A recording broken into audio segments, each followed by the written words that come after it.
Hello दोस्तों, स्वागत है आपका ऑनलाइन स्टडी राइज में। और इसमें हम उत्तराखंड एमसीक्यू सीरीज़ कंप्लीट कर रहे हैं जो सिलेबस पर आधारित है। तो उत्तराखंड का राज्य आधारित वस्तुनिष्ठ जितने भी प्रश्न हैं उन सभी की श्रृंखला है ये। इसमें हमने उत्तराखंड का ज्योग्राफी लिया है। आज का टॉपिक है हमारा उत्तराखंड का भौगोलिक विभाजन। ये पार्ट 2 है जिसमें हम बात करेंगे महान हिमालय के बारे में। ये चैप्टर वाइज अध्यायवार सीरीज़ है। ऐसा सीरीज़ आपको यूट्यूब पर नहीं मिलेगा, इसलिए आपको अच्छे से करना है इसको, ठीक है। हम लोग पूरे सिलेबस को कंप्लीट करेंगे इसी एमसीक्यू के सीरीज़ में। और वैसे भी हम इसकी बेसिक स्टडी भी कर रहे हैं, तो अगर आपको वो वाली वीडियोस चाहिए तो लिंक डिस्क्रिप्शन में है, वहाँ से जाकर के आप प्लेलिस्ट में जाकर और नोट्स वगैरह बनाते रहें, सीक्वेंस में स्टडी करें। कभी भी आपको बीच से उठा करके स्टडी नहीं करना है, बिल्कुल क्लास 1 से स्टार्ट करना है, ठीक है। ये 4th क्लास है, तो आपका क्या करना है कि आपको फर्स्ट क्लास से स्टार्ट करना है, ठीक है। तो इसमें क्या क्या आने वाला है सिलेबस में? हिंदी 20 मार्क्स का, 40 मार्क्स का आपका जनरल स्टडीज़, मैथ्स, रीजनिंग, और इसके अलावा उत्तराखंड 40 मार्क्स का। तो सबसे इंपॉर्टेंट ये है, इसलिए सबसे पहले हमने इसके लिया है। इसको कंप्लीट करने के बाद बाकी भी सिलेबस हम लोग कवर करेंगे, ठीक है। उत्तराखंड की बात करें तो उत्तराखंड में सिलेबस दिया हुआ है, इसके अकॉर्डिंग आपको पढ़ना है। तो उत्तराखंड का भौगोलिक परिचय, स्थिति एवं विस्तार ये हम कंप्लीट कर चुके हैं। उत्तराखंड का पर्वत, चोटियां, हिमनद ये हम कर रहे हैं। इसका जो अध्ययन करते हैं वो भौगोलिक विभाजन के अंतर्गत करते हैं, तो इस पर अभी हम लोग हैं, ठीक है। और बाकी के जितने सिलेबस में चीज़ें दी हुई हैं ये सभी सिलेबस को हम कंप्लीट करेंगे एमसीक्यू के फॉर्म में। तो बिल्कुल आपके लिए ये सीरीज़ बहुत यूज़फुल होने वाली है। तो आप इस सीरीज़ के साथ कंटिन्यू रहें। जो भी सिलेबस में दिया हुआ है सारा हम कंप्लीट करेंगे एमसीक्यू के फॉर्म में, ठीक है। जो उत्तराखंड का एमसीक्यू सीरीज़ है, इसमें क्लास 1 में उत्तराखंड का स्थिति विस्तार हो चुका है, 2nd में स्थिति विस्तार एवं सीमा हो चुका है। क्लास 3 जो है इसमें आपका उत्तराखंड का भौगोलिक विभाजन और ट्रांस हिमालय हम कंप्लीट कर चुके हैं। आज 4था है क्लास, ठीक है। तो इसमें आपको क्या करना है, जो महान हिमालय और बृहद हिमालय इसको हम इसमें कवर करेंगे, ठीक है। तो इसको आप देखते रहिए। और क्लास 5th जो होगा उसके बाद लघु हिमालय और शिवालिक क्षेत्र इसमें हम करेंगे। उसके बाद 6th में हम करेंगे दूंदवार, भाबर क्षेत्र, तराई क्षेत्र और गंगा का मैदान क्षेत्र, ठीक है। नेक्स्ट हम ये मैंने प्रश्न दिया था पिछले वाले वीडियो में, तो कुछ बच्चों ने जवाब भी दिए इसके करेक्ट।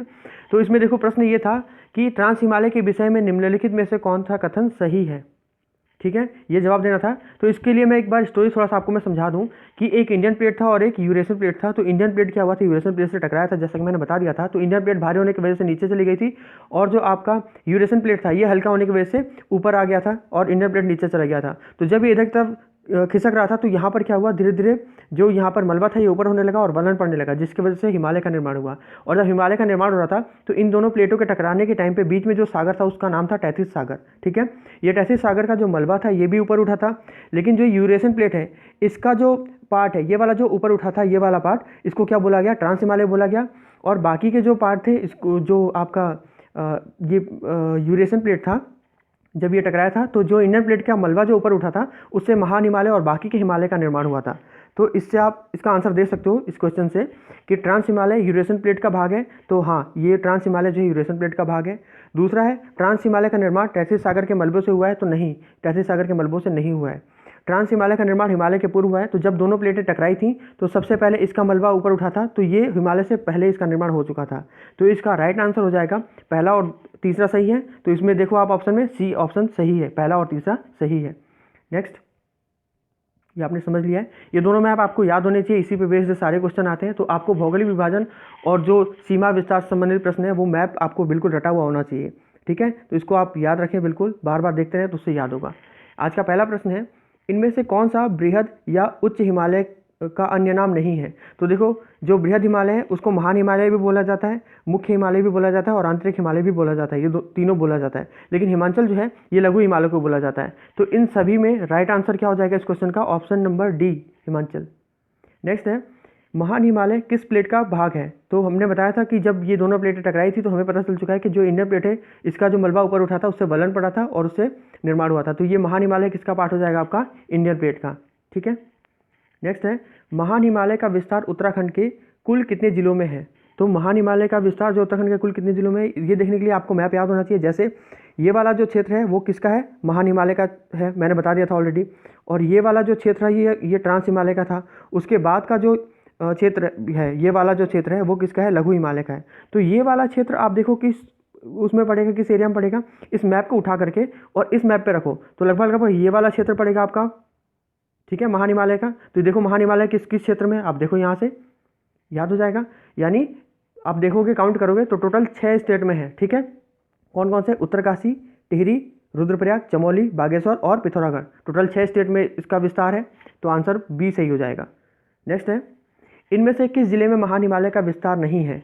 अब देखो यहाँ पर था महान हिमालय का विस्तार, अब देखो किस किस जिलों को टच कर रहा है उसके हिसाब से देखो आप, क्या पिथौरागढ़ को टच कर रहा है? हाँ, पिथौरागढ़ में है महान हिमालय, बागेश्वर में है, रुद्रप्रयाग में है, लेकिन अल्मोड़ा देखो, अल्मोड़ा यहाँ पे नीचे है, ये वाला क्षेत्र देखो, अल्मोड़ा यहाँ पे, तो अल्मोड़ा वाले क्षेत्र में तो बृहद हिमालय नहीं है, ठीक है, महान हिमालय नहीं है आपका।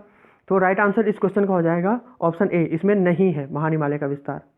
नेक्स्ट है, वह क्षेत्र जिसमें सर्वाधिक ऊंची चोटियां पाई जाती हैं, वो कौन सा क्षेत्र है? तो जो सबसे ऊंची चोटियां पाई जाती हैं वो बृहद हिमालय है, ठीक है, तो बृहद हिमालय या उच्च हिमालय क्षेत्र में सबसे ज़्यादा ऊंची चोटियां पाई जाती हैं। नेक्स्ट है, महान हिमालय के संदर्भ में इनमें से कौन सा कथन असत्य है? ये ध्यान रखना, असत्य पूछ रहा है। इस क्षेत्र में हिमपात अधिक होता है और यह अत्यंत ठंडा क्षेत्र है, तो ये आपका सही स्टेटमेंट है, ठीक है। नेक्स्ट है, ग्रीष्मकाल में वर्षा अधिक होती है, ये स्टेटमेंट ठीक है, और इस कारण वृष्टि छाया क्षेत्र नहीं पाया जाता है। तो ये ध्यान रखना कि वृष्टि छाया क्षेत्र क्या होता है कि महान हिमालय इस तरीके का है, उसके बाद लघु हिमालय और शिवालिक। तो जब भी जो वर्षा ऋतु आता है तो जो बादल है वो टकराते हैं और सबसे ज़्यादा शिवालिक में वर्षा करते हैं, उसके बाद ये बादल टकराते हैं लघु हिमालय से, वहाँ वर्षा करते हैं, उसके बाद महान हिमालय से टकराते हैं और ये वहाँ वर्षा करते हैं। लेकिन महान हिमालय के पीछे वाला क्षेत्र, ये वाला जो क्षेत्र है, यहाँ पर जब बादल पहुँचते हैं तो उतना ज़्यादा इनके पास पानी नहीं रह जाता, जिसकी वजह से यहाँ पे वर्षा बहुत कम होती है, और जहाँ पर वर्षा कम होती है उस वाले क्षेत्र को बोला जाता है वृष्टि छाया क्षेत्र। तो ये वाले क्षेत्र में वर्षा नहीं होती है, तो महान हिमालय के जो पीछे वाला साइड है वहाँ पर वर्षा नहीं होती, इस वजह से जो वृष्टि छाया क्षेत्र है वो पाया जाता है। तो यहाँ पर लिखा हुआ नहीं पाया जाता है, तो क्या है? पाया जाता है, इसका मतलब ये वाला स्टेटमेंट गलत हो गया, ठीक है, पहला सही है। तीसरा है, चोटियाँ वर्ष भर ढकी रहती हैं, तो ये भी स्टेटमेंट सही है, ठीक है, तो पहला सही है और तीसरा सही है। तो इसमें आंसर क्या हो जाएगा?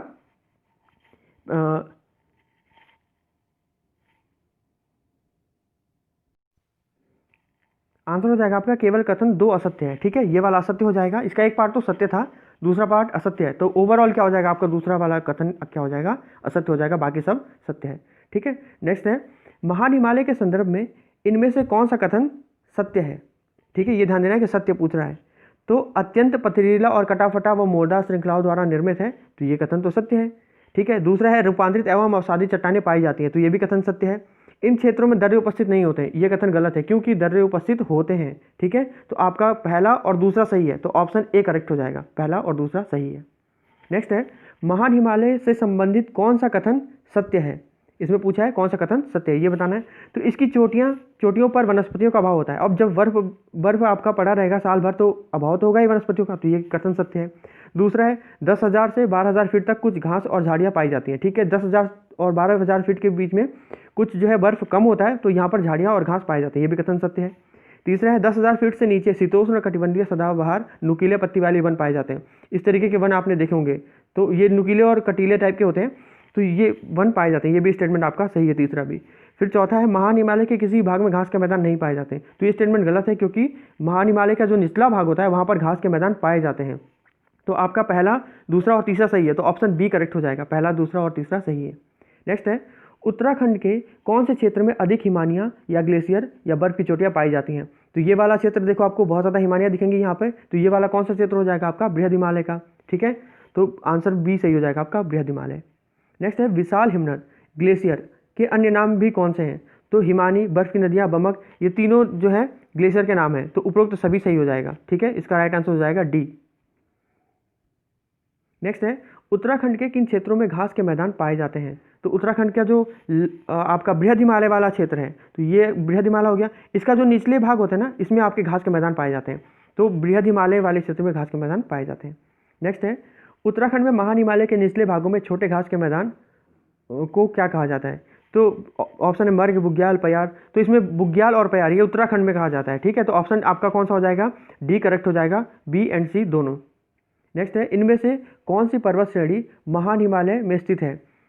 ऑप्शन है बंदरपूंछ, श्रीकंठ, यमुनोत्री श्रेणी, गंगोत्री, केदारनाथ, चौखंबा श्रेणी, नंदा देवी, त्रिशूल, नंदाकोट श्रेणी, उपरोक्त सभी। तो ये जितनी भी श्रेणियाँ दी हुई है सभी श्रेणियाँ आपके महान हिमालय में पाई जाती हैं, तो ऑप्शन डी करेक्ट हो जाएगा, उपरोक्त सभी। नेक्स्ट है, इनमें से कौन सी चोटी उत्तराखंड की सर्वोच्च चोटी है? तो इसमें जो नंदा देवी है वो सर्वोच्च चोटी है। नंदा देवी के विषय में आप ध्यान रखना कि जो नंदा देवी है ना, इसमें 2 शिखर है, ठीक है, नंदा देवी पूर्वी और नंदा देवी पश्चिमी। तो जो ये वाला भाग है उसको नंदा देवी पूर्वी कहा जाता है, और जो ये वाला भाग है उसको नंदा देवी पश्चिमी कहा जाता है। तो ये ध्यान रखना आप कि जो नंदा देवी पश्चिमी वाला है, यानी ये वाला ज़्यादा ऊंचा है पूर्वी के कंपैरिजन में, तो पश्चिमी क्या है, ज़्यादा ऊंचा है और पूर्वी थोड़ा उससे कम है। तो अगर इसमें ये पूछा जाता है कि पूर्वी या पश्चिमी, तो आपको याद रखना है कि जो पश्चिमी है वो सबसे ज़्यादा ऊंचा है। ठीक है, नेक्स्ट है, इनमें से कौन सी चोटी उत्तराखंड की दूसरी सर्वोच्च चोटी है? तो इसमें जो कामेट है ये उत्तराखंड की दूसरी सर्वोच्च चोटी है। नेक्स्ट है, इनमें से कौन सा क्रम उत्तराखंड की सर्वोच्च चोटियों की ऊंचाई के अनुसार घटते क्रम में है? तो ये ध्यान रखना, पहले मैंने बोला था कि नंदा देवी पश्चिमी ज़्यादा ऊंची है, तो नंदा देवी पश्चिमी के अनुसार दो ऑप्शन दिखाई दे रहे हैं आपको, ए और डी। उसके बाद मैंने बोला जो दूसरी सर्वोच्च चोटी है, हमने देख लिया पिछले वाले प्रश्न में कि कामेट है, तो आंसर क्या हो जाएगा आपका डी। नंदा देवी पश्चिमी पहले नंबर पर सबसे ऊँची है, उसके बाद कामेट है, उसके बाद नंदा देवी पूर्वी है, फिर माड़ा है और उसके बाद बद्रीनाथ है। ठीक है, ये क्रम है, बिल्कुल आपको याद होना चाहिए। नेक्स्ट है, उत्तराखंड की सर्वोच्च चोटी नंदा देवी पश्चिमी की ऊंचाई कितनी है? तो जो नंदा देवी है पश्चिमी उसकी ऊंचाई है 7,817 मीटर। याद रखना है आपको, जो भी उत्तराखंड के जो सर्वोच्च शिखर है उसमें 5 तो आपको याद होने ही चाहिए, तो वहाँ से आप याद कर लेना। ठीक है, नेक्स्ट है, उत्तराखंड का सर्वोच्च शिखर नंदा देवी पश्चिमी किस जिले में है? तो जो नंदा देवी पश्चिमी है वो आपका चमोली जिले में है। नेक्स्ट है, उत्तराखंड का दूसरा सर्वोच्च शिखर कामेट किस जिले में है? तो ये भी आपका चमोली जिले में ही है। नेक्स्ट है, इनमें से कौन सा शिखर चमोली जिले में स्थित नहीं है? ये आपको बताना है। सतोपंत चमोली में ही है, त्रिशूल भी चमोली में ही है, हाथी पर्वत भी चमोली में ही है। यमुनोत्री जो है ये आपका उत्तरकाशी में है। तो ऑप्शन क्या हो जाएगा, कौन सा नहीं है पूछा है, तो राइट आंसर हो जाएगा आपका यमुनोत्री नहीं है। नेक्स्ट है, ये आपको होमवर्क है, आपको क्वेश्चन का आंसर जो है कमेंट करके देना है। तो बच्चे पार्टिसिपेट कर रहे हैं, आप भी पार्टिसिपेट करो, खाली देखो मत वीडियो को, कमेंट करके आंसर भी दो। ठीक है, इसमें पूछा गया है महान हिमालय से संबंधित कौन सा कथन सत्य है? बिल्कुल ध्यान देना इस पर। पहला है, यहाँ की ग्रीष्मकालीन कृषि का कार्य किया जाता है, यहाँ पर ग्रीष्मकालीन का कार्य किया जाता है। दूसरा है, क्षेत्र में जौ, मड़वा, गेहूं आदि की फसल उगाई जाती है। तीसरा है, इन क्षेत्रों में भोटिया लोग नहीं पाए जाते हैं। चौथा है, इन क्षेत्रों में रहने वाले लोग पशुपालन, ऊनी हस्तशिल्प, सभी जड़ी बूटियाँ आदि का व्यवसाय करते हैं। तो आपको ऑप्शन दिया हुआ है, जो भी आपको करेक्ट लगता है उसके हिसाब से आप आंसर कमेंट बॉक्स में दो। ठीक है, बाकी बच्चे भी कमेंट कर रहे हैं, पार्टिसिपेट कर रहे हैं। इसमें कुछ बच्चे हैं, अनमोल शर्मा है, हर्षित बिस्त है, प्रिया तिवारी है, अर्जुन कुमार है, ममता मोना है, अनुराग कुशवाहा, ममता रानी, विजय, ऋतु चौहान, दीपक राणा, अमरजीत, हिमानी जोशी, निधि मौर्य, सचिन जायसवाल, दीपक राणा, कुलविंदर सिंह और ऐसे बहुत सारे बच्चे जो कमेंट कर रहे हैं और अप्रिशिएट कर रहे हैं। तो बहुत अच्छी बात है, आप लोग पार्टिसिपेट किया करो क्वेश्चन आंसर सीरीज़ में। ठीक है, और इसका आंसर आपको कमेंट करके देना है। और वीडियो को जो है वीडियो की तरह नहीं देखना है आपको, आप पता चला लेटे लेटे देख रहे हो और बिल्कुल एक फिल्म की तरह देख रहे हो, ऐसा नहीं करना है आपको। वीडियो को जब भी बैठना है आपको सीरियस होकर के देखना है और नोट्स वगैरह भी बनाना है, ऐसा नहीं कि बस सुनते चले गए। जो भी आपको नहीं आता उसको नोट्स देखो, नोट्स बनाओ अच्छे से। और अगर आपने वीडियो क्लास मेरा पढ़ा हुआ है, इस टॉपिक को मैंने ऑलरेडी पढ़ा रखा डिटेल में, अगर वो पढ़ने के बाद भी आप क्वेश्चन सॉल्व नहीं कर पा रहे हो तो अपने आप को चांटा लगाओ, वापस से जाओ, वीडियो देखो, वो रिफ्रेश करके अच्छे से, और फिर वापस आके सॉल्व करो। नोट्स बनवाता हूँ मैं अच्छे से आप लोगों को, तो नोट्स बिल्कुल बनाते रहो और सीक्वेंस में मैं आपको बिल्कुल कंप्लीट सिलेबस कराऊंगा, इतना विश्वास रखो। ठीक है, अच्छे से आप नोट्स भी बनाते रहो, रिवाइज करते रहो। और अगर ये सॉल्व नहीं कर पा रहे हो ना तो आप सीरियस नहीं ले रहे हो, आप अच्छे से पढ़ाई करते रहो, सीरियस तरीके से आप रिवीजन नहीं कर रहे हो, ना नोट्स बना रहे हो ना पढ़ाई कर रहे हो। आसपास देखो अपने सिलेक्शन वगैरह होने लगे हैं बच्चों के, ठीक है, सुनाई देने लगा होगा आप लोग को कि उसका सिलेक्शन हो गया, उसका सिलेक्शन हो गया। आपकी बारी कब आएगी? तो अब आपकी बारी है, जो भी फॉर्म्स वगैरह है वो टाइम से भर लिया करो और तैयारी अच्छे से करो। इस बार सिलेक्शन लेना है आपको, लॉकडाउन के बाद 1 साल बाद आपको मौका मिलेगा। ये सोचो जरा कि 1 साल से आपने कोई भी एग्जाम नहीं दिया है, तो अब आपको 1 साल बाद मौका मिलने जा रहा है एग्जाम देने का, तो अच्छे से तैयारी करो। अब आपके पास तो ये बहाना भी नहीं है कि हमें पढ़ने का टाइम नहीं मिलता है, पूरा टाइम मिला है आपको लॉकडाउन के दौरान। ठीक है, तो कोई भी बहाना एक्सक्यूज़ नहीं चलना चाहिए। आप अच्छे से तैयारी करो, फास्ट करो रिवीजन, ठीक है, और एग्ज़ाम को अच्छे से करना है आपको। ठीक है, तो थोड़ा सा वीडियो को शेयर करो बच्चों के साथ, जो भी पढ़ने वाले बच्चे हैं। ठीक है, तो बाकी ठीक है, चलता रहता है, पढ़ाई करते रहो अच्छे से। मिलते हैं नेक्स्ट वीडियो में, तब तक के लिए धन्यवाद।